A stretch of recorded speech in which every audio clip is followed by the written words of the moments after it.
शुभ सकाळ पिलाए तुमे माने सब केमिति अछ भल अछ आउ खुशी रे भी अछ मु भी भाबुथली तुमे माने सब भलरे थिबो ठीक अछि तुमे भलरे थाओ घरे रही थाओ आउ सुस्थ रे थाओ। आज गप पढ़िबा ना गीत गीत भी पढ़िबो आउ गप भी पढ़िबो हौ आज गोटिए गीत पढ़िबा।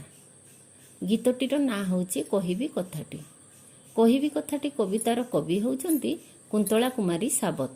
नारी कवि कुंतला कुमारी साबत 1900 मसीहा फेब्रुआरी 8 तारिख रे जगदलपुर रे जन्मग्रहण करथिले।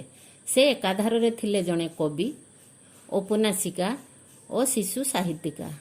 अंजलि अर्चना स्कुलिंग प्रभृति कविता ग्रंथ नौतुंडी कालीबोहू परसमणी इत्यादि उपन्यास तांकर अमर कृति। कहिबी कथाटी कविताटी शिशु मानक उद्देश्य रे रचित। कविताटी रे कविंक स्वदेश प्रति प्रतिफलित होइछे। कविताटीर जणे आदर्श माँ निज पुत्र को ओडिया जातिर गर्व विषय रे स्मरण कराई भविष्यतर सुयोग्य दायाद रूपे गढ़ी तोलिबाकू प्रयास करिछि। मातृभूमिर सम्मान रक्षा जे परम कर्तव्य एही वार्ता प्रदान करी कवि छात्र छात्रीଙ୍କ मनरे जातीयताबोध उद्रेक करिछन्ति एवं कविता माध्यम रे आह्वान करिछन्ति। कवि निजकू माँ भूमिका रे रखी भविष्यत वंशधर संतान को सुयोग्य दायाद करी गढ़िबाकू प्रयास करिछन्ति। ओडिया माने निज पूर्वपुरुषଙ୍କ कथा भूली जिबाकू बसिलेनी।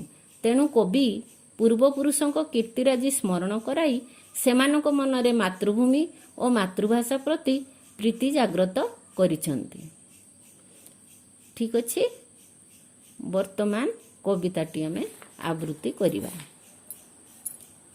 आजी बाप तोते कहिबी कथाटी शुणिबु तू देई मन काहा कुमर तू काहा कुलमणि जानिछु कि गंठी धन निरिमल तुई सरग तराटी सरगर झरा फूल हस भास तर कौतुक बाबू कि मधुर कि डौल आखि दोटी तोर आनंद उज्जवल चंचलता प्रति अंगे लवणी पितुला स्नेह सुधा बोला खेलु खेल नाना रंगे धूली माटी घेनी कि सुंदर तुई गढ़ी बसु केते जाति पशु पक्षी जीव देवता देउल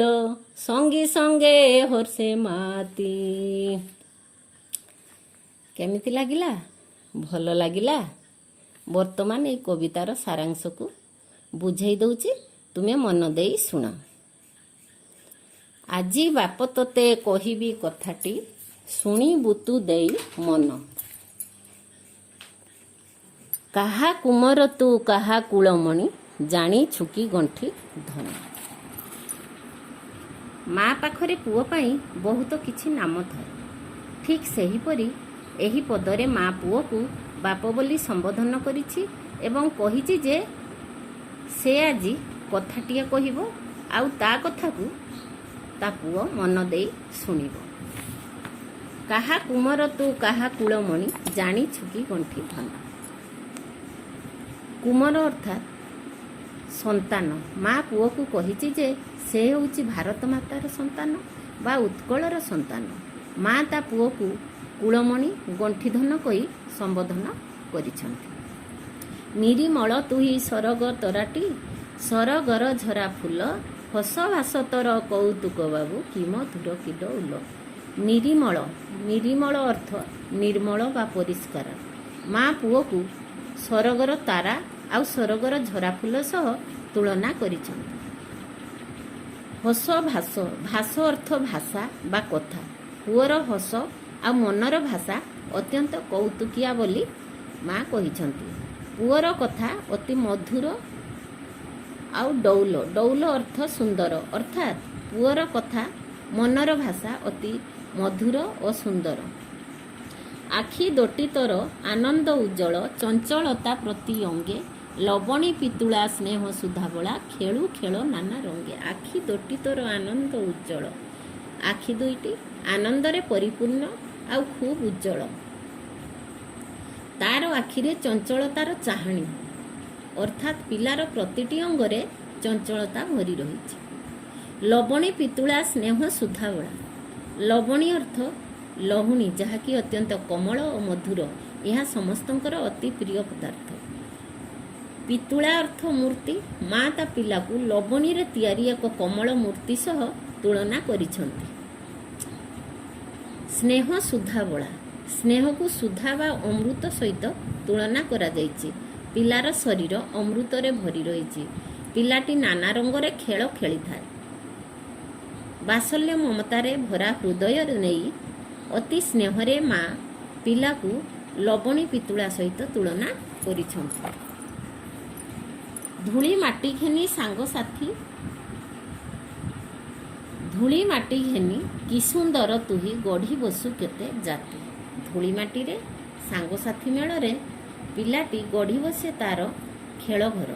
ତା ନିଜ ଢଙ୍ଗରେ ସେ ମାଟିରେ ଗଢ଼ିଥାଏ କେତେ ଜାତିର ପଶୁପକ୍ଷୀ, ଜୀବ, ଦେବତା, ଦେଉଳର ପ୍ରତିକୃତି।